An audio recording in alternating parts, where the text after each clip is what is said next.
Muito bom dia, abençoados, graça e paz, amém? Aqui estamos para mais um culto de domingo pela manhã, glória a Deus.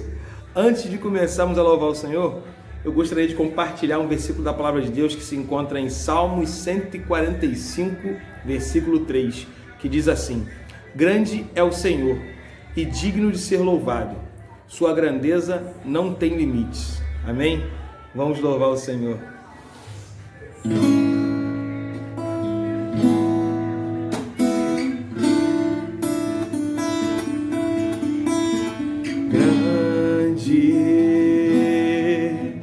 É o Senhor e muito digno de louvor,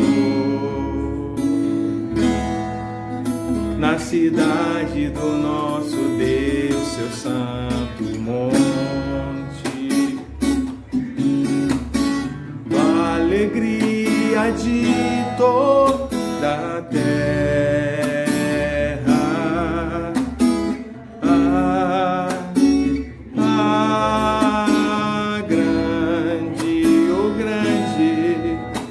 Senhor, em quem nós temos a vitória, só vitória que nos ajuda contra o inimigo. Por isso, diante dele nos prostramos.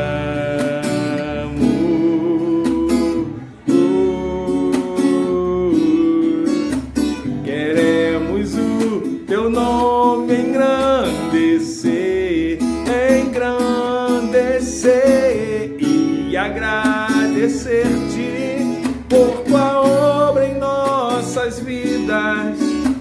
Confiamos em teu infinito amor,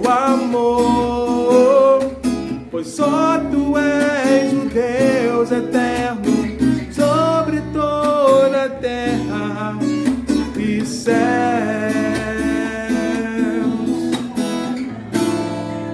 Vamos declarar que Ele é grande? Grande, oh grande, é o Senhor e muito digno de louvor, na cidade do nosso Deus, teu santo monte, a alegria de toda a terra.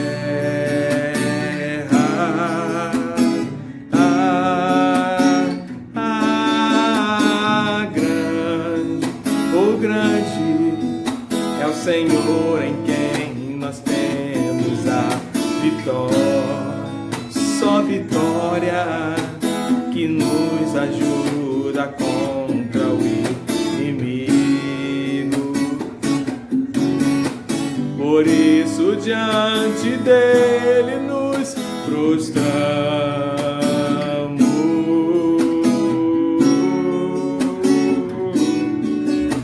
Queremos o teu nome engrandecer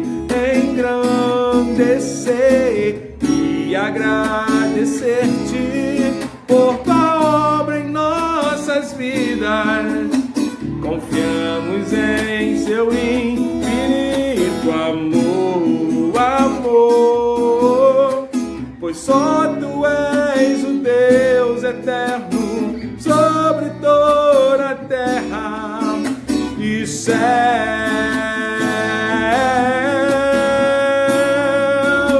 Queremos o teu nome engrandecer, queremos o teu nome engrandecer e agradecer-te por tua obra em nossas vidas. Confiamos em teu infinito amor, pois só tu és o Deus eterno sobre toda a terra e céu.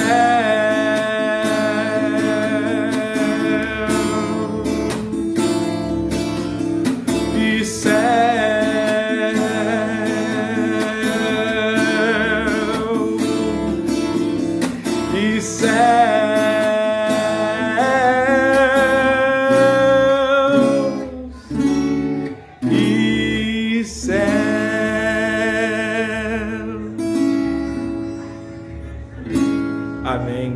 nome do Senhor Jesus.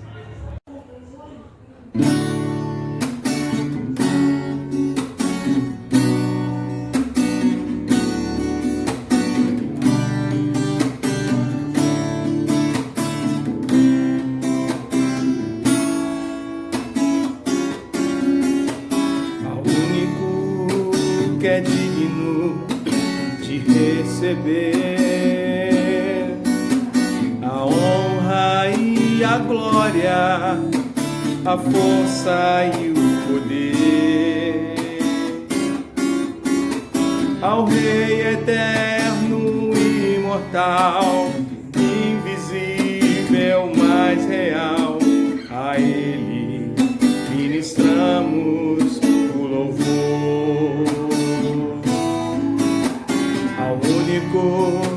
Que é digno de receber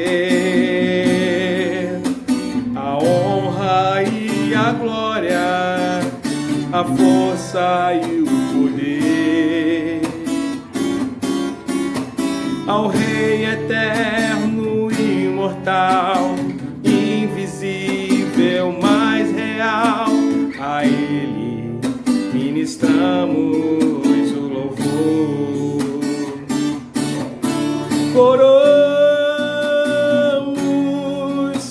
a Ti, ó Rei Jesus. Coramos a Ti, ó Rei Jesus. Adoramos o Teu nome, nos rendemos aos Teus pés, consagramos todo o nosso ser a Ti, ao único que é digno de receber a honra e a glória, a força e o poder ao Rei eterno e imortal, invisível, mais real. A Ele ministramos o louvor. Coramos a Ti, ó Rei Jesus. Coramos a Ti, ó Rei Jesus. Adoramos o Teu nome, nos rendemos aos Teus pés, consagramos todo o nosso ser a Ti. Coramos a Ti, ó Rei Jesus. Coramos a Ti, ó Rei Jesus. Adoramos o Teu nome, nos rendemos aos Teus pés, consagramos todo o nosso ser a Ti. Consagramos todo o nosso ser a Ti. Consagramos todo o nosso ser a Ti.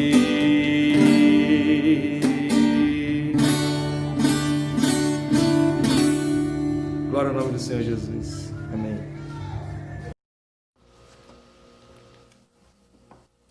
Graça e paz, meus amados. Atos dos Apóstolos, capítulo 2, versículo 42, e os 4 pilares da igreja: doutrina dos apóstolos, a comunhão, o partir do pão e as orações. Gostaria de falar um pouquinho com você a respeito da leitura da palavra de Deus. Você já leu a Bíblia toda? Você não imagina o quanto é importante a leitura de toda a palavra de Deus, para que você possa ter entendimento do todo, saber localizar onde fica cada coisa a respeito dos assuntos da palavra de Deus e tomar gosto pela leitura da palavra de Deus. E quando você acostumar, você passa a gostar e passa a amar, a ter prazer em ler a palavra de Deus. Já li algumas vezes e hoje não consigo parar mais. E convido a você, ou melhor, o desafio. Se você ainda não começou a fazer uma leitura completa de toda a Bíblia, eu convido você para poder estar iniciando esta maratona que vai te fazer com que você seja um crente diferenciado dentro da Igreja do Senhor. Eu sou o pastor Aías Miranda e o meu objetivo é passar para você um pouco do pouco que sei da Palavra de Deus.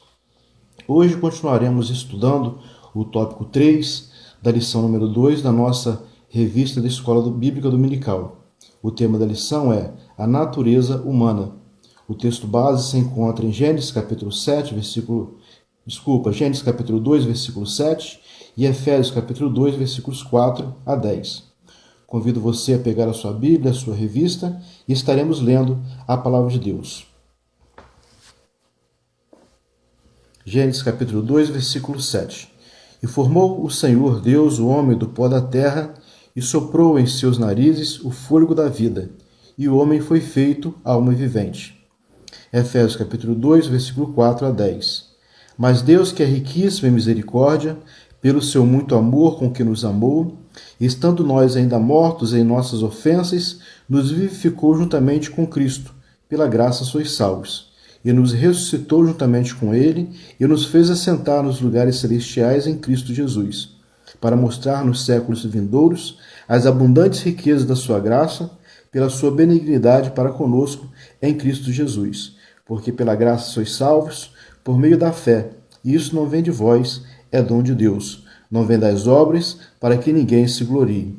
Porque somos feitura sua, criados em Cristo Jesus, para as boas obras, as quais Deus preparou para que andássemos nela. Nós, na aula passada, estudamos a natureza psicológica, que é a alma. E hoje estaremos dando continuidade a este assunto, a natureza psicológica, que é a alma.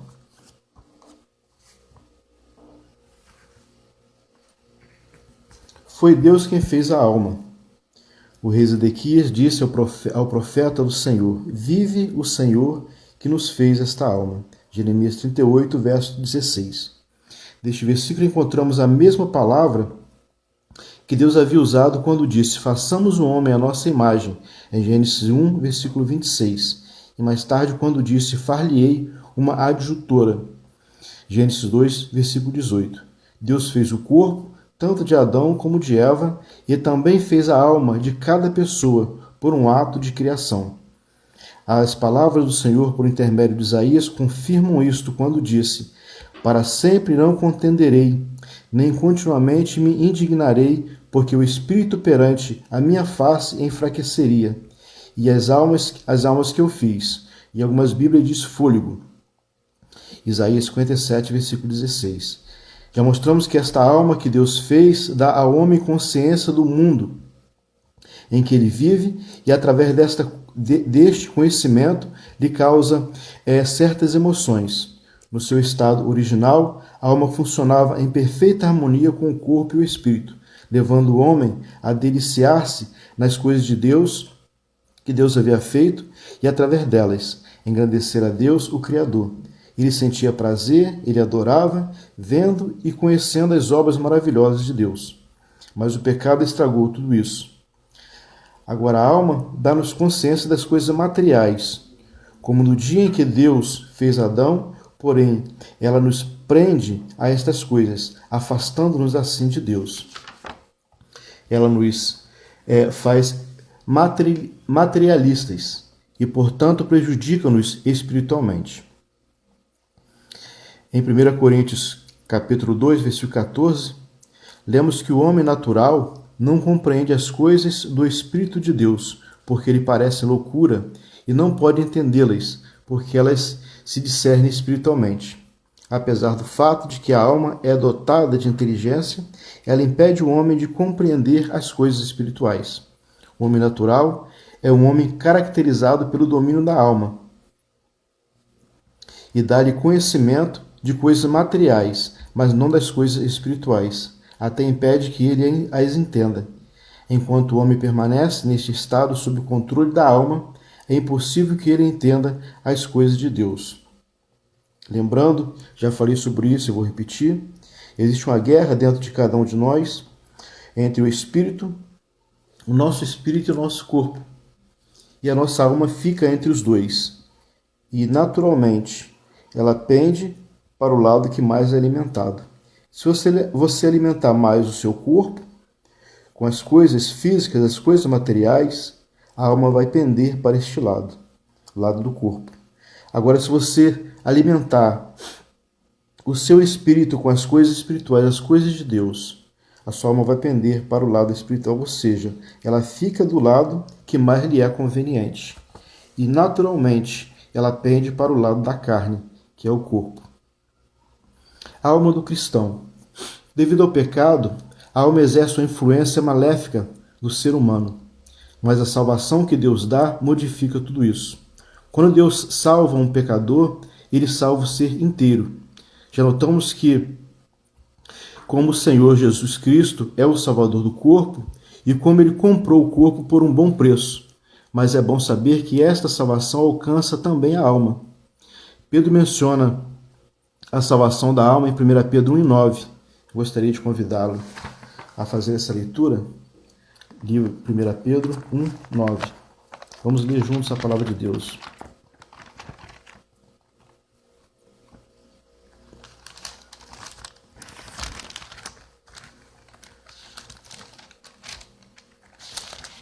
Primeira Pedro 1,9 diz o seguinte: recebendo o fim objetivo da vossa fé, a salvação das vossas almas. A nossa alma, ela pode ser salva também em Cristo Jesus. Em Hebreus lemos daqueles que creem para a salvação da alma. E Tiago nos diz que a palavra de Deus pode salvar as nossas almas. Convido você a ler comigo Tiago 1, versículo 21. Tiago 1, versículo 21, que diz o seguinte: pelo que despojando-vos de toda a impureza e de todo vestígio do mal, recebei com mansidão a palavra em vós implantada, a qual é poderosa para salvar as vossas almas.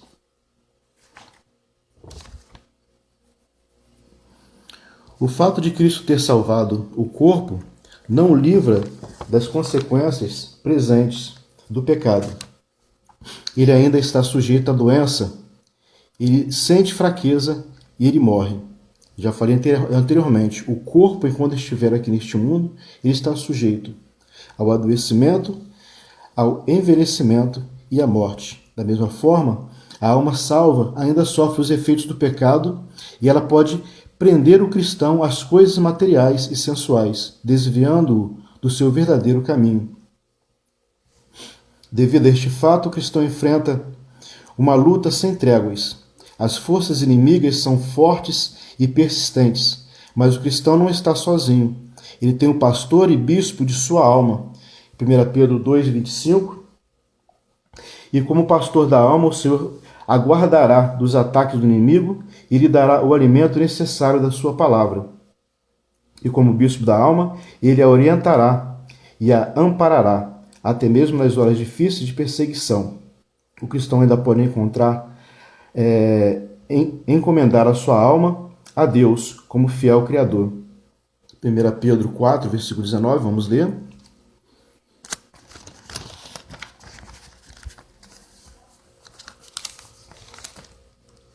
Pedro 4, versículo 19.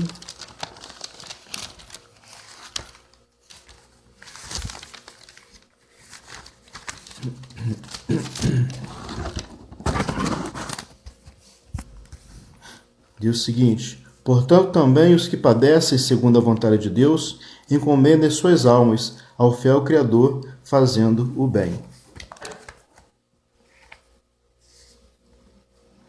E sabendo que os homens podem matar-lhe o corpo, mas não podem tocar na sua alma. Mateus capítulo 10, versículo 28.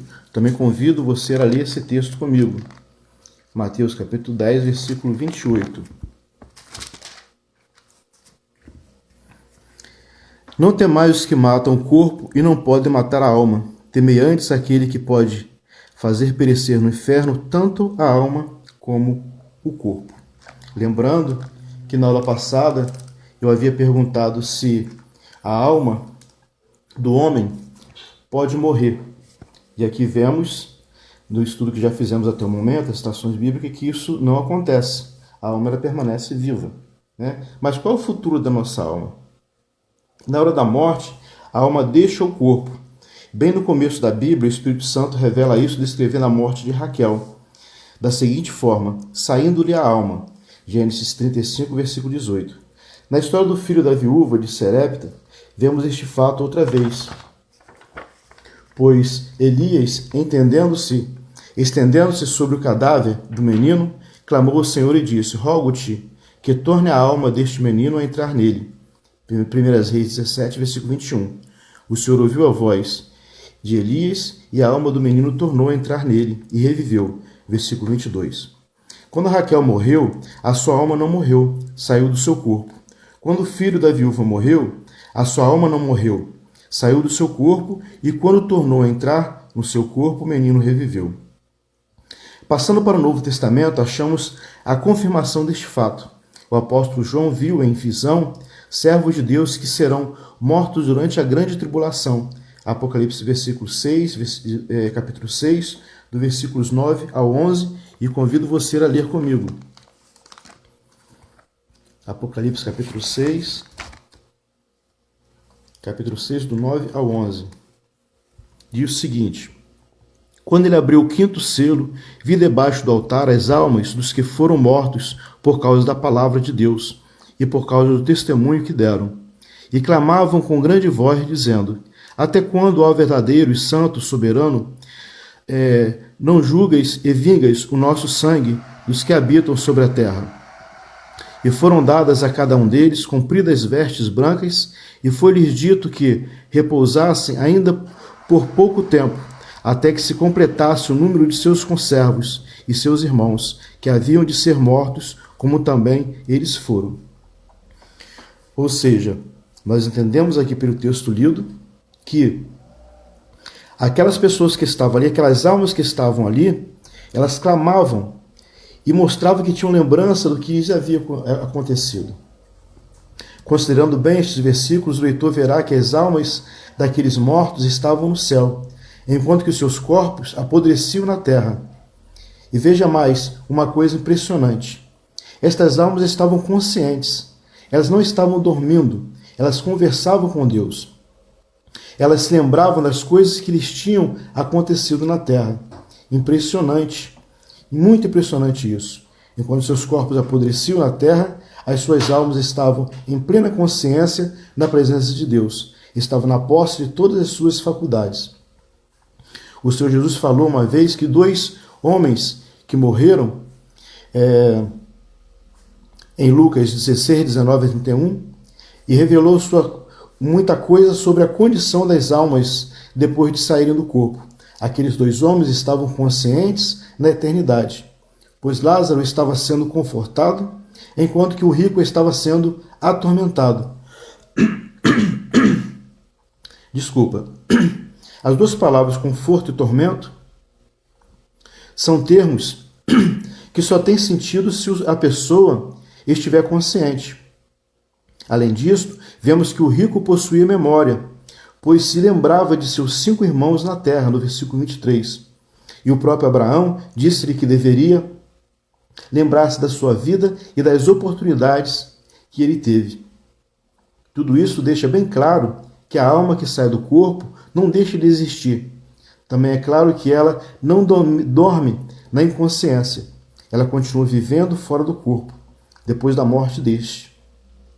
Ela continua vivendo em plena consciência, possuindo todos os seus sentidos e retendo ainda em memória a visão e a capacidade de conversar.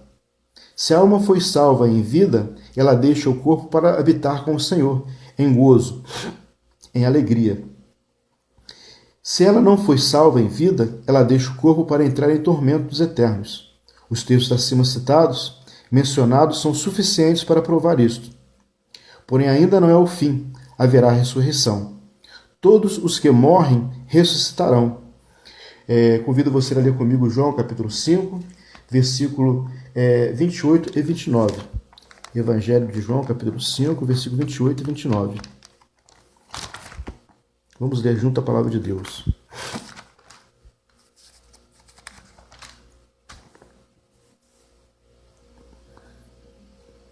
Não vos maravilheis disto, pois vem a hora em que todos os que estão nos sepulcros ouvirão a sua voz e sairão. Os que fizeram o bem sairão para a ressurreição da vida, e os que praticaram o mal para a ressurreição da condenação. Ou seja, a alma, ela tanto pode ser salva, quanto pode ser condenada, diz a palavra de Deus. A morte entregará os mortos que nela há, isto é, entregará os corpos. E o Hades entregará os mortos que neles há, isto é, entregará as almas e os espíritos. E as três partes se reunirão novamente. Com a alma e o espírito no corpo, o homem reviverá. Este será o seu estado eterno. O incrédulo será julgado perante o grande trono branco, e de lá será lançado no lago de fogo, onde sofrerá eternamente. Apocalipse 20, versículo 15. Convido você também a ler comigo esse texto. Apocalipse 20, versículo 15.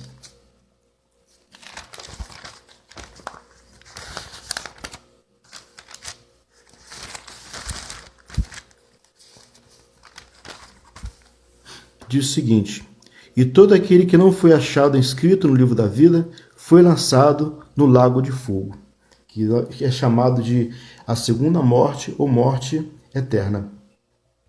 O salvo, tanto o corpo como a alma e o espírito, estará eternamente com o Senhor, desfrutando das delícias de sua presença. 1 Tessalonicenses capítulo 4, versículo 17.